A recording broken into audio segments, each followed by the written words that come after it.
Development Manager for Remax, to help us understand what are the trends we are seeing in the real estate sector, as well as what is in it for you and me who want just to have a slice of this cake.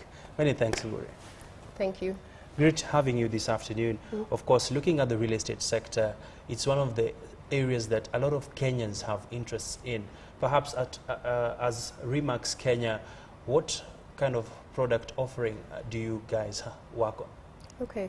Yes, it's true. Very many players in the real estate field. And with Remax, we are targeting people who are entrepreneurs and have an entrepreneurial mindset and would like to be involved in real estate on a professional level. And that is something we'd like to highlight. Due to the fact that there are many types of brokers and briefcase agents and informal agents in the sector, we are looking to fully professionalize the business, and that is our focus being in the country going forward. Looking at the real estate sector, it's one of the should I say, asset classes that has sort of delivered among the highest returns for investors. What is in it that is driving this real estate boom as we have seen over the years? Well, there are a number of factors driving the boom. For one, there are very limited number of individuals who own property, even at the moment. As much as there is an escalation and an increase in the property market, the number of people who actually own a property, not only in Nairobi but countrywide, is still limited. And that's part of what's driving the increase into this market. And as such, also the increase in people who are interested in focusing on the market and getting wanting to be players within the market. Interesting. Looking at the broader picture, apart from the real estate boom we are seeing, which has a net effect on the construction sector, I know Remax is trying to do a lot of franchising. Perhaps if you could go deeper into this and tell us what this entails. Of course. In terms of franchising, Remax is a real estate franchise group that's headquartered in Denver. And in Kenya, we've been operating from 2013, fully from 2014. And what we are looking into is getting professional real estate professionals who want to take it as a full-time job to own Remax and work under Remax and accrue some of the benefits that are there with working under Remax. And in turn, partner with agents and work with agents who have the integrity and professionalism to see working with Remax in the future as a global brand and to represent the values that Remax has as a global brand. Given that these days real estate is not as localized as it was before. We have the diaspora who are looking to come back and settle and buy property. We have different investors coming into the country, and all these players, one thing that is constant among them is that they require housing, and that's where Remax come in.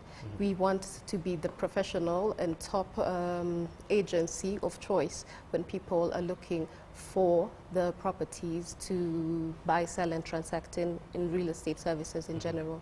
Speaking about what people are looking out for, if you take a quick assessment of the Kenya real estate sector, what is it that a majority of the customers are keen to go for? Are we seeing people keen on buying apartments, people keen on buying maisonettes, or is it a question of people wanting to buy land then construct? What are sort of the scenarios that you have experienced? Okay, there's quite a number of scenarios, just as you've said. But in Nairobi, of course, because of the price of the land, it's very difficult for an individual who's looking for a home to buy land to construct. So people who are looking to settle in Nairobi, of course, are going for apartments and the like. When we go to a county level, because of course, land prices again, that's when we find people who are looking for lands in the county level because they are able to construct their own properties when they can construct their properties over a long range of time. So depending on the location in the country, that is what the factor that is pushing people to purchase property depending on their needs. And from the kind of products in the market, which is attracting the highest demand? Over the last couple of years, I would have said apartments are attracting a large number. The demand for apartments is really high. But as you move out into the county, where it's not so crowded as compared to the city, it varies. Within the towns, so let's say from Kisumu, Mombasa, if you're still living in the town, you still want to live in an apartment based on cost. But as you move into the outskirts, it varies based on, again, land prices and what you're able to get for the money that you have, the value for your money. Yes. Speaking about getting what you get for the money you have, there's a lot of speculative kind of tendencies in the Kenyan market. Do you think this is to blame for the skewed prices we are seeing? If I can walk our viewers through some numbers around the property index that was released by Has Consult, it actually shows that some areas such as Upper Hill, an acre is fetching for about 500 million. If you go closer to areas like Westlands, we are seeing the prices are pretty high. And if you look at the infrastructure element, some places are yet to get the right infrastructure. So what's really behind this, should I say, skyrocketing of prices of land, of property? It's just as you've said, I agree with you fully, because based on infrastructure, because as long as the infrastructure is tied around the city and you do not have easy accessibility out of the city, the land that is available will continue to grow in price. And this is what is pushing the price upwards. Once the infrastructure does come into play and people are able to travel faster and easier to their places of work, I do believe it could be a situation where the land prices and the property prices would be affected by this. Looking at also the trends, we are seeing a lot of young people, graduates just getting out of college. As you rightly said earlier, people living in the diaspora, they've shown interest in taking up these products. Perhaps if you look at the element of costs, and let me rephrase it, if you look at the aspect around how they make the payments, currently we're seeing high interest rates that people cannot really afford to take long-term loans for mortgages, because as we speak we have close to 20,000 mortgages. So what are some of the payment options that people working with Remax Kenya will be open to have? There are a variety of payment options, because just as you've said, the payments, what is there in the past, it limits people, and even developers have realized that. And for example, some of the payment options that we have, it's you can pay on a staggered payment during the course of the development. And even we also have timeshares, and with timeshares what happens is that the developer will be able, if that is not your permanent home, if for example, a good example is the diaspora, where they may have a home there but are looking for something here, they can get a timeshare apartment or a property, and while they're away, the property that they have purchased is able to earn revenue, therefore maintaining the upkeep of the property, and also can assist them in a financial perspective, as opposed to having to fully pay everything one-off and gaining nothing in return, aside from the capital gains that will come from the increase in value of the property. Interesting that you've brought up the issue of capital gains. What are some of the challenges that real estate agencies are facing in the Kenyan market?